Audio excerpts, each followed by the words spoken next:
Welcome back to the PTCB Prep Guide. In this video, we're breaking down the drug categories you'll see at the pharmacy and on the PTCB exam, made simple, fun, and easy to remember. Okay, let's dive right in. So, first things first, as a pharmacy tech, you are going to see prescriptions for all kinds of infections. But here's the question, are they all caused by the same thing? No way. And knowing the difference between bacteria, viruses, and fungi, that's really the first step to understanding why a doctor prescribes one drug and not another. It's a super core concept for the PTCB. So let's get started by meeting the villains of our story. Yeah, we're talking about those tiny little organisms that make us sick. You gotta understand these micro-invaders if you want to choose the right hero, the right medication to fight them off. Okay, so the official term you need to know is microorganism. They're literally everywhere, on your skin, in your food, even inside your body right now. Now, most of them are totally harmless, but the ones that cause disease, they get a special name, pathogens. You need to remember that word. A pathogen is any microorganism that can make you sick. Simple as that. For this explainer, we're going to zoom in on the most common enemy you'll face in the pharmacy, and that's bacteria. See, to defeat them, we have to know how they're classified. And this isn't just for scientists in a lab. These classifications directly affect which antibiotic gets prescribed. I want you to think of yourself as a detective. We've got three main clues to identify our bacterial suspect. What's their shape? What are their breathing habits? And what kind of armor are they wearing? Let's take a look at that first clue. First up is shape. And honestly, it's pretty straightforward. Cocci are these little round spheres. Bacilli are rod-shaped, kind of like tiny logs. And spirilla are, well, you guessed it, they're spirals. These are just simple visual cues that help identify the bug we're dealing with. Next, we ask, do they need oxygen? Well, aerobic bacteria, or aerobes, they need oxygen just like we do. Think about a skin infection, right? It's exposed to the air. On the other hand, anaerobic bacteria, or anaerobes, they thrive where there's no oxygen, like deep inside your intestines. This difference is absolutely crucial for treatment. And our final clue is their armor, what we call the cell wall. Now, this is a huge deal in microbiology. Gram-positive bacteria, they have a really thick, tough outer wall. But gram-negative bacteria, they're a little bit trickier. They have a thinner inner wall, but they cover it with an extra outer membrane. Think of it like a slippery lipid jacket. And that extra layer makes them much, much harder for many antibiotics to get through. And here is a critical memory trick for your exam, so listen up. When we stain these bacteria in the lab, gram-positive bacteria turn purple. Just think, P for positive, P for purple. Easy, right? Gram-negative bacteria turn pink. You have got to lock that in. It's a classic PTCB question.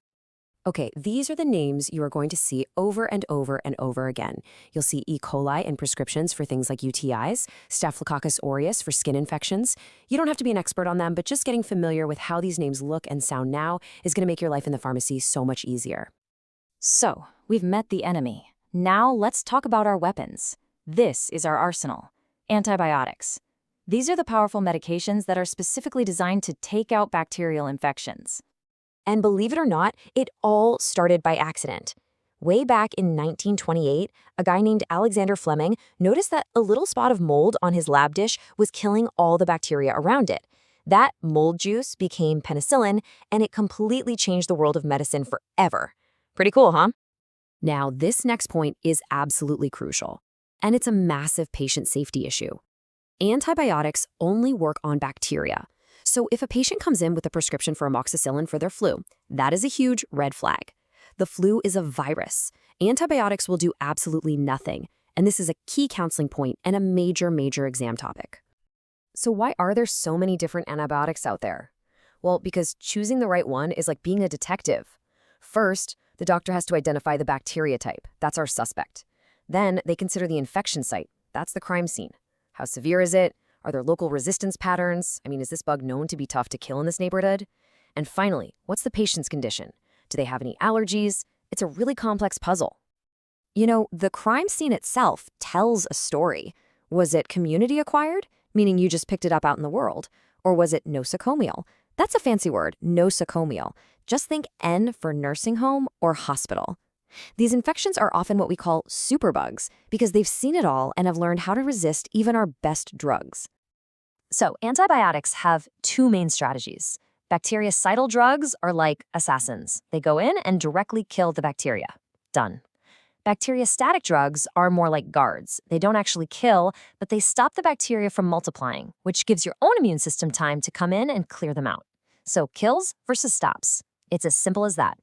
All right, now that we've got the basics down, let's dive into the most famous and honestly the most important family of antibiotics for your exam, the beta-lactams.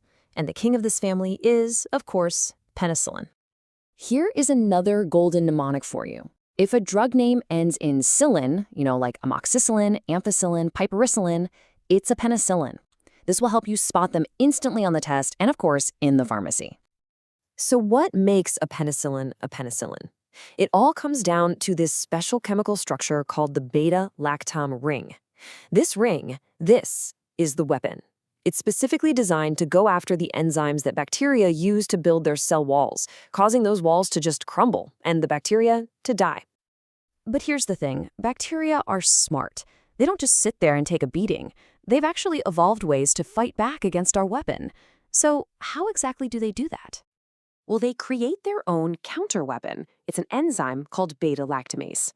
So if the beta-lactam ring is our weapon, then beta-lactamase is the bacteria's shield. It breaks our weapon down before it can do any damage. But this is where we get clever. We engineered a counterattack of our own. We created these things called beta-lactamase inhibitors. Think of these as our reinforcements. We add them to the penicillin, like the clavulinate that's in Augmentin, and their whole job is to block the bacteria's shield, which lets our original antibiotic sneak in and do its job.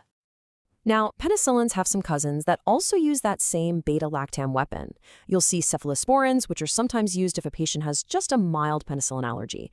Then you've got the carbapenems. These are the big guns, the heavy artillery with very broad spectrum coverage, and they're saved for really serious multi-drug-resistant infections. And finally, there are monobactams, which have a really unique structure, making them a safe option for many patients who have even severe penicillin allergies. Okay, this part is non-negotiable. A penicillin allergy is one of the single most important things you will look for as a technician. If you see an allergy warning on a patient's profile and a prescription for a cillin drug comes through, you stop everything and alert the pharmacist immediately. This isn't just a test question, it's a life or death safety check. All right, moving on. Beyond the big beta-lactam family, there are a few other key players you'll definitely see at the pharmacy counter. Let's run through them real quick. You are going to see these constantly. Bactrim is a total workhorse for urinary tract infections.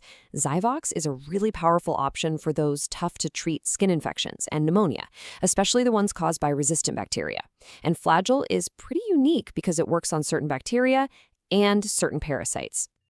Just remember, antimicrobial is the big umbrella term. So far, we've mostly been focused on antibiotics, which fight bacteria. But you're also going to see antifungals for things like yeast infections. A good tip is to look for drugs ending in azole. And you'll see antivirals, which don't actually kill viruses, but stop them from copying themselves. The key takeaway here, different bug, different drug.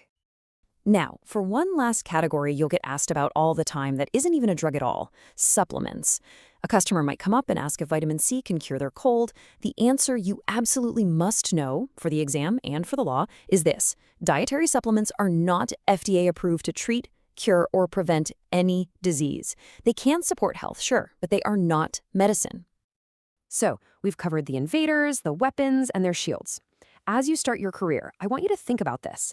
A simple cillin at the end of a drug name or a little note in a patient's file, that can be the difference between healing and harm. So what's the one safety check you're going to make a habit of every single day?